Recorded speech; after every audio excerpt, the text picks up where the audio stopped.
모든 것은 하나님과의 관계 위에 서 있습니다. 그리고 그 관계는 하나님의 은혜와 사랑에 근거하고 있지 우리의 유용성이나 우리의 열심과 열정에 근거하고 있지 않다는 것입니다. 이런 문제를 신앙적으로 이야기하면 믿음의 문제가 됩니다. 그래서 믿음의 문제를 조금 더 확인할 필요가 있습니다. 누가복음 17장입니다. 예수께서 제자들에게 이르시되 실족케 하는 것이 없을 수는 없으나 있게 하는 자에게는 화로다. 저가 이 작은 자 중에 하나를 실족케 할진대 차라리 연자 맷돌을 그 목에 매이우고 바다에 던지우는 것이 나으니라. 너희는 스스로 조심하라. 만일 내 형제가 죄를 범하거든 경계하고 회개하거든 용서하라. 만일 하루 7번이라도 내게 죄를 얻고 7번 내게 돌아와 내게 회개하노라 하거든 너는 용서하라 하시더라. 예수님께서는 사도들에게 또 예수님을 따르고 구원을 얻은 하나님의 자녀들에게 신앙의 최소한의 어떤 기준들을 가르치고 있습니다. 그것은 남에게 시험거리가 되거나 남을 실족시키는 자가 되면 안 된다는 것입니다. 실력에서만이 아니라 행동에서나 모든 문제에서 모범을 보여야 하고 덕스럽고 본받을 만한 해야지 시험거리가 되면 안 된다는 것입니다. 누가 잘못하면 무엇을 잘못했는지 무엇이 옳은 것인지 분별하고 가르칠 수 있어야 하고 또 사람을 용서하되 70번씩 7번이라도 용서하는 마음을 가져야 됩니다. 그래서 제자들이 듣고 말이 안 되는 것입니다. 자기네들의 마음으로는 7번이라고 생각합니다. 다른 복음서에는 70번에 7번이라고 되어 있습니다. 예수님께서 다음과 같은 대답을 말씀하십니다. 사도들이 주께 여짜오되 우리에게 믿음을 더하소서 하니 주께서 가라사대 너희에게 겨자씨 하나일 만한 믿음이 있었다면 이 뽕나무더러 뿌리가 뽑혀 바다에 심기우라 하였을 것이요 그것이 너희에게 순종하였느니라. 우리가 생각할 때 믿음이란 무엇입니까? 우리의 신앙생활을 승리케 하는 것입니다. 우리가 구원 얻을 때는 믿음을 어떻게 사용했습니까? 예수님께서 나를 위하여 돌아가셨다는 것을 믿고 그분의 은혜와 사랑이 값없이 나를 죄 가운데에서 구원하셨다는 것을 믿었습니다. 그래서 그 다음에 어떻게 살아야 되느냐 하면 누구를 실족치 않게 하고 완전한 신앙을 지켜야 하고 말에나 행동에나 모범이 되어야 하고 옳은 것과 그른 것을 분별해야 되며 지켜야 되며 질서와 기준을 잡아주어야 되고 그리고 한없이 용서해야만 된답니다. 이건 도무지 불가능한 요구인 것입니다. 제자들도 믿음을 더하소서가 되었고 예수님께서는 겨자씨 하나일 만한 믿음이 있었다면 뽕나무 뿌리가 뽑혀 바다로 간다는 것입니다. 도대체 어떤 믿음을 가져야 되는가? 예수님께서 이 물음에 비유를 덧붙여 우리에게 이해시킵니다. 예수님께서 믿음을 이야기할 때 겨자씨만한 믿음만 있다면 이 뽕나무더러 바다에 심겨우라 그렇게 말하면 된다는 거예요. 그리고 다른 또 비유에 보면은 이 산더러 저기로 옮기라고 하면 그 작은 믿음만 있으면 그렇게 된다. 그렇게 말씀하셨는데 작은 겨자씨만한 믿음만 있으면 그러한 기적을 일으킬 수 있다는 거예요. 또 신자의 신앙생활에 대해서도 하루에 70번씩 7번도 용서하라고. 그러니까 따지고 보면 490번을 하루에 용서하라는 거예요. 그러니까 무한대로 용서하라. 이렇게 말씀하시면서 이게 신자의 삶이다. 한마디로 불가능하다는 거예요. 우리가 그렇게 살기가. 예수님께서 우리에게 이렇게 불가능한 일을 이야기하신 이유는 무엇일까? 한마디로 하나님의 기준이 그만큼 높다라는 거예요. 하나님의 절대적 기준이 이만큼인 것을 우리에게 알려주고 있다는 거예요. 예수님이 우리에게 원하시는 믿음의 기준이 그 겨자씨만한 믿음만 있으면 이렇게 능력을 행할 수 있고 너희가 하나님의 백성이고 자녀라면 이렇게 70번씩 7번도 원수도 사랑해야 한다. 그것이 하나님과 예수님이 우리에게 원하시는 기준이라는 거예요. 그런데 우리는 그 기준에 이르지 못하고 있는 현실, 그렇게 부족한 자라는 거예요.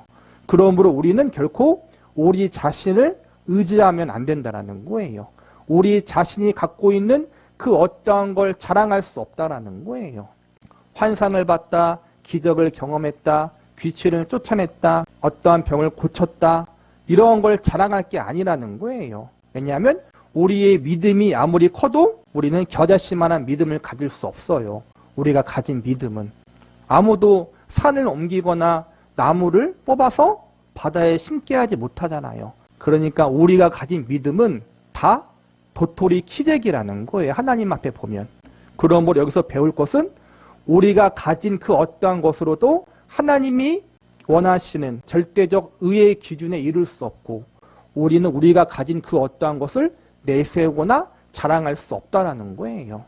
그렇기 때문에 우리가 하나님 앞에 나아가면서 구할 것은 은혜밖에 없다라는 거예요. 능력을 달라고 기도하는 것이 아니라 은혜를 구할 수밖에 없는 자리에 우리가 나가야 한다는 거예요. 너희 중에 네게 밭을 갈거나 양을 치거나 하는 종이 있어 밭에서 돌아오면 저더러 곧 와 앉아서 먹으라 할 자가 있느냐. 도리어 저더러 내 먹을 것을 예비하고 띠를 띠고 나의 먹고 마시는 동안에 수종 들고 너는 그 후에 먹고 마시라 하지 않겠느냐. 명한 대로 하였다고 종에게 살인하겠느냐. 이와 같이 너희도 명령 받은 것을 다 행한 후에 이르기를 우리는 무익한 종이라 우리의 하여야 할 일을 한 것뿐이라 할지니라. 이상한 비유입니다. 이 비유로 은혜를 받는 사람은 거의 없습니다. 여기에는 냉정무상한 현실이 있을 뿐입니다. 종이 수고하고 들어왔는데 주인이 집에서 이리 뒹굴고 저리 뒹굴고 하고 있다가 야 밥상 차려라 해놓고 주인이 먼저 먹는 것입니다. 주인이 종에게 수고했다 너 먼저 먹어라 그럴 수 있겠느냐라는 비유입니다. 왜 이 비유가 여기에 등장했습니까? 이 비유의 핵심은 이것입니다. 종이 유능하고 열심히 했다고 가족이 될 수 있느냐라는 이야기입니다. 종이 유능하면 친해질 수는 있습니다. 그러나 훨씬 냉정한 원칙의 문제입니다. 가족과 종은 다릅니다. 지금 제자들에게 가르치는 것은 너희는 종이 아니라는 것입니다. 너희가 유능하면 기도가 받아들여지고 너희가 쓸모가 있으면 그 믿음이 효용이 있는 것이 아니라 너희가 내 자녀이기 때문에 믿음을 가지라는 것입니다. 자녀의 최고의 무기가 무엇입니까? 떼쓰다가 나 밥 안 먹어 아닙니까? 무엇을 근거하고 있습니까? 부모 자식이니까 내가 열심히 노력해서 가족이 되어야지라는 경우는 없습니다. 여러분은 하나님과의 관계를 여러분이 노력해서 확보하려고 하지 마십시오.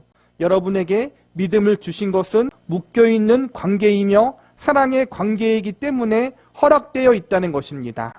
마르틴 루터의 말을 인용하면 내가 무엇인가를 하나님 앞에 공헌하여 보상을 기대하고 나의 성결한 행위와 하나님의 은혜를 교환하려는 습관이 늘 나에게 최고의 유혹입니다라고 고백했습니다. 이것은 우리 모두에게 있는 것입니다. 내가 하나님 앞에 무엇을 할 수 있다는 것과 내가 열심히 성결하게 남보다 낮게 살았습니다가 하나님과 나와의 어떤 관계요 더 긴밀한 유익이 된다고 생각을 합니다.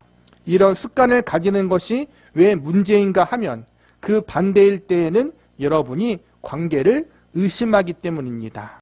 앞에서 믿음에 대한 이야기를 했잖아요. 하나님이 우리에게 원하시는 믿음의 기준, 의의 기준이 무엇인지 이야기했잖아요. 믿음의 기준은 겨자씨만한 믿음이 있어야 되는데 우리는 그 겨자씨만한 믿음도 없다. 그리고 하나님이 원하시는 우리의 의의 기준, 신자의 삶은 원수를 사랑하라. 70번씩 7번도 용서하라. 그런데 우리는 그게 불가능하다라는 거예요.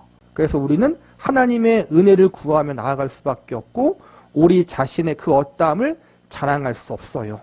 그런데 감사한 것은 우리에게 겨자씨만한 믿음도 없고 원수를 사랑할 수 있는 능력, 그러한 실력도 없는데 우리에게는 그러한 실력과 믿음이 부족함에도 불구하고 하나님의 자녀라는 신분에 들어와 있다는 거예요. 아무리 실력이 좋아도 종은 종이고 하인은 하인이에요. 앞선 비유에서 말했듯이 종이 힘들게 일을 하고 집에 왔어요. 그러다가 집에서 뒹굴거리며 놀고 있던 주인이 밭에서 힘들게 일하고 온 종에게 밥상 차려라. 이렇게 말해도 종은 할 말이 없다라는 거예요.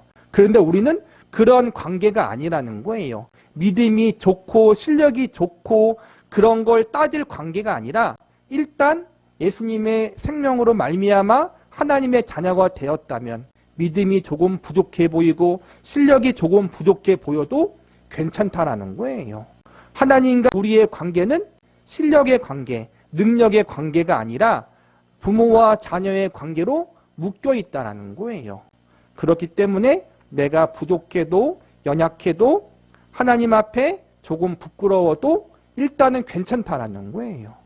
우리가 뭘 더 잘했기 때문에 하나님과의 관계가 가까워지는 게 아니에요. 우리는 이미 자녀이기 때문에 세상 그 어떠한 존재보다 하나님과 가까운 자리에 있어요. 어떠한 것을 열심히 했어요. 기도하고 작정하고 어떤 걸 체험해서 하나님과 내가 더 가까워지는 느낌이 들었어요. 저는 그런 걸 싫어해요. 이미 우리는 하나님의 아버지이기 때문에 더 이상 가까워지는 게 아니에요. 근데 중요한 건 그 가까웠던 관계, 하나님이 나를 사랑하는 그 마음에 대해서 철이 들어서 더 깊이 깨닫는 것 차이죠. 이미 부모는 자식을 생명처럼 사랑해요. 근데 자녀가 철이 없어서 그걸 모를 뿐이지. 하나님은 이미 우리를 위해서 예수님의 생명을 주셨어요. 그만큼 우리를 사랑하셔요. 문제는 우리가 그걸 철이 안 들어서 잘 모르는 것 뿐이지. 그래서 우리는 더 가까워지고 멀어지고가의 차이가 아니라 이미 우리에게 주신 한이 없는 하나님의 사랑에 대한 그 마음과 정성에 대해서 그 생명에 대해서 더 깊이 깨닫고 알아가는 거에 차이가 있는 것이지. 내가 하나님의 은혜에 대해서 덜 깨달았을 땐 하나님과 멀어지고 더 깊이 깨달았을 땐 더 가까워지는 게 아니라는 거예요. 하나님은 늘 항상 나와 함께 하셔요. 내가 그걸 믿음의 철이 들어서 더 깊이 깨닫고 깨닫지 못할 차이만 있을 뿐이지. 하나님의 궁극적인 목적이 뭘까요? 우리를 하나님을 가장 깊이 알아가는 자녀로 만드는 거예요. 하나님의 마음을 더 깊이 알아가고 그분을 더 깊이 만나는 자리에까지 가는 것. 우리의 아버지신 하나님을 붕어빵처럼 그렇게 닮아가는 것이 하나님이 우리를 부르신 첫 번째 목적이라는 거예요. 하나님께서는 우리의 잘잘못과 상관없이 영원히 그리고 무한히 우리를 사랑하십니다. 기뻐하기도 하고 안타까워하기도 하지만 동일하게 사랑하십니다. 이 부분을 놓치지 말자는 것입니다. 이것을 이해하면 여러분은 어떤 문제에 있어서 여러분의 모습에 대해서 위로가 되기도 하고 또 여러분에게는 자랑과 교만을 벗게도 할 것입니다. 찬송가 188장의 가치를 여러분이 한번 찾아보시기 바랍니다. 얼마나 기가 막힌 가사인지 2절입니다. 내가 공을 세우나 은혜 갚지 못하네.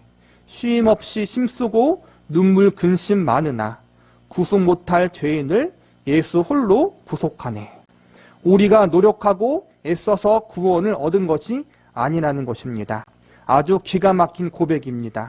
3절은 더합니다. 빈손 들고 앞에 가 십자가를 붙드네. 의가 없는 자라도 도와주심 바라고 생명샘에 나가니 마음을 씻어 주소서. 우리의 믿음이란 것이 무엇입니까?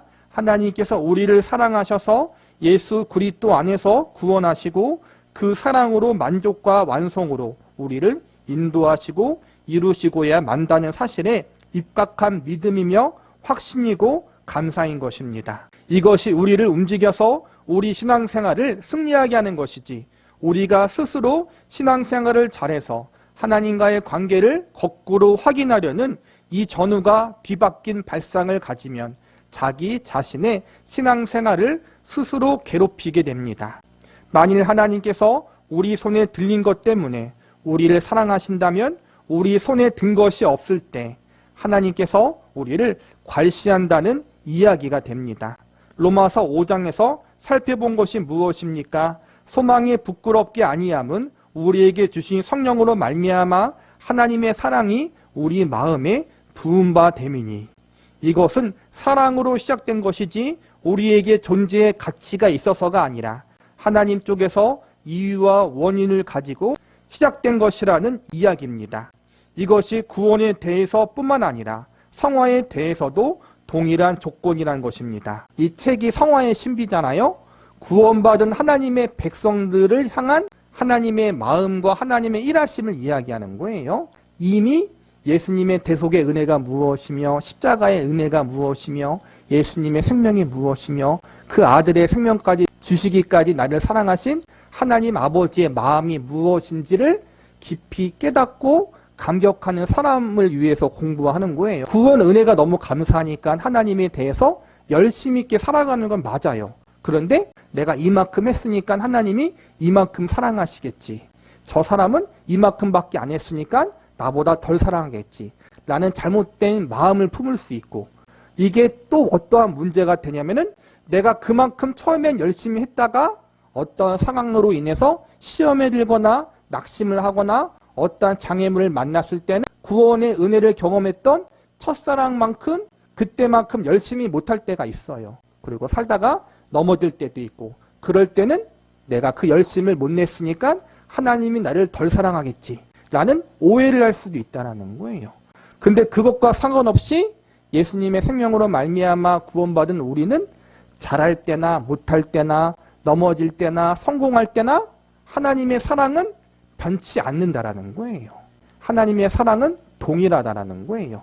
그리고 동일한 것으로 끝나지 않고 우리를 하나님 아버지를 더 알아가고 닮아가는 성숙의 자리에까지 이끌도록 우리를 사랑으로 이끄신다라는 거예요. 이거 성화의 작업이죠. 그 작업을 하나님이 이루어 나가셔서 마침내 하나님의 자녀로서 부족함이 없도록 우리를 만들어 가시는 일을 행하신다라는 것.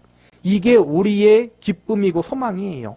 하나님의 자녀가 된 구원의 기쁨도 우리 안에 있지만 하나님의 자녀가 된 우리가 하나님을 더 깊이 알아가고 닮아가는 자리에까지 가는 것을 기대하고 기뻐할 수 있다는 거예요.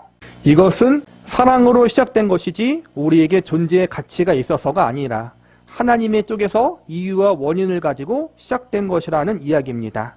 이것이 구원에 대해서뿐 아니라 성화에 대해서도 동일한 조건이라는 것입니다. 우리가 무슨 축복을 받았을 때 잘해서 복을 받은 것이 아니라 그것이 하나님의 뜻과 목적에 부합해서 복을 받은 것이지 잘했다고 상 주시고 못했다고 벌 주시는 것은 없습니다. 꾸중과 교정은 있습니다. 그대로 놔두면 안 되니까 꾸중과 교정을 하십니다. 교정을 받는다는 것은 잘못한 만큼 혼을 내려는 것이 아니라 그리로 가면 안 된다는 것을 가르치는 것입니다. 로마서 8장 10으로 이야기를 하면 바로 이것입니다. 그러므로 이제 그리스도 예수 안에 있는 자에게는 결코 정죄함이 없나니. 이 선언의 중요성은 더 이상 법으로 평가하지 말라는 이야기입니다. 더 이상 여러분을 수상적인 법으로 평가하지 마십시오. 여러분은 하나님의 사랑 가운데 있습니다. 못날 수도 있습니다. 그러나 버림을 받거나 소홀히 취급되거나 외면당하지 않습니다. 여러분이 자녀를 키울 때 말 안 듣는 자식이나 못난 자식에게 부모가 더 많은 걱정과 더 많은 정성을 쏟듯이 하나님께서는 더 돌봐야 되는 자녀들에게 손이 가고 무한하신 은혜와 사랑을 함께 하시지 몇 번 손보고 그만두신다든가 성질을 부르시는 일은 결코 없으십니다. 그래서 로마서 5장의 표현들의 가치를 이제 이해하게 됩니다.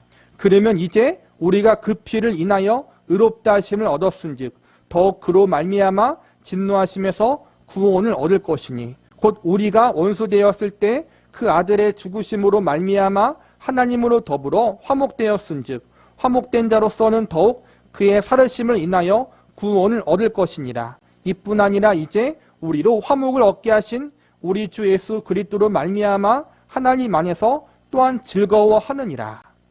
구원을 기뻐하듯이 구원을 얻은 자의 신앙의 현실이 그리스도의 은혜 가운데 있고 승리가 보장된 싸움을 하고 있다는 확신으로 즐거워하실 수 있겠습니까? 우리의 못난 것을 많이 봐야 되기 때문에 괴롭고 부끄러울 것이지만 이것을 즐거워하셔야 됩니다. 구원에서 그랬듯이 성화에서도 하나님께서는 우리를 인도하심과 간섭하시면은 한치의 오차도 없고 실패도 없다는 것입니다. 하나님이 우리를 혼내시는 건 있어요. 그런데 그게 정죄로서의 혼내심이 아니라는 거예요. 여기서 벌이 없다는 것은 정죄로서 너가 잘못했으니까 잘못한 것만큼 혼나라가 아니라는 거예요. 그 혼내심에는 우리를 바르게 하시려고 하는 목적이 있다는 거예요. 매를 위해서 매를 들지 않는다라는 거예요. 사랑의 채찍을 주시지 정죄로서 혼내지 않는다라는 거예요. 내가 어떻게 구원받았는가 지나온 삶을 돌아보면서 이렇게 죄인이었던 나를 하나님이 예수님의 생명을 주심으로 구원하셨구나. 내가 도저히 예수 믿을 사람이 아닌데 나는 나를 믿었고 세상을 믿었고 죄가 더 좋았던 사람인데 어떻게 예수를 믿게 되었을까? 정말 하나님의 은혜다. 내 완악하고 강박한 마음을 하나님이 무너뜨려 주셨구나. 그 은혜에 감사해서 감격하잖아요. 그런데 나를 구원하신 동일한 구원의 은혜가 구원받은 다음 내가 하나님을 알아가고 닮아가는 성화의 자리에서도 동일하게 역사하신다는 거예요. 구원하실 때만 은혜를 베푸신 것이 아니라 우리가 성화의 자리로 나아가고 하나님을 더 깊이 알아가는 자리에까지 가도록 우리를 구원했던 그 은혜가 동일하게 역사하고 있다는 거예요.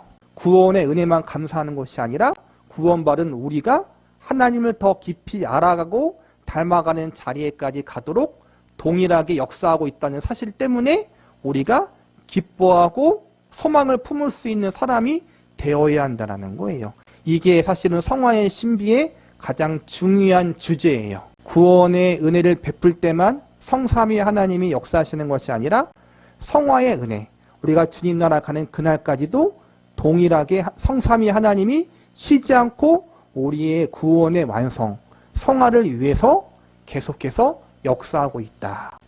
우리가 이것을 기억하면서 내가 힘들 때에도 낙심하고 넘어질 때에도 그 은혜가 여전히 나에게 지속되고 있다는 사실로 말미암아 그리고 하나님이 반드시 그 자리에까지 나를 인도하실 것을 믿는 믿음을 가지고 소망을 품고 기뻐할 수 있는 자리에까지 가자라는 거예요. 나 같은 못난 인간 구원하신 하나님이 그 구원의 은혜를 계속해서 포기하지 않고 우리 가운데 부어주사 하나님을 가장 깊이 아는 첫째 장남과 장녀로 만드시는 일을 계속 진행하신다는 사실로 인해서 기뻐하라는 거예요. 하나님의 그 신실하심이 계속 우리에게 이어지고 있다는 사실로 말미암아 감사하라는 거예요.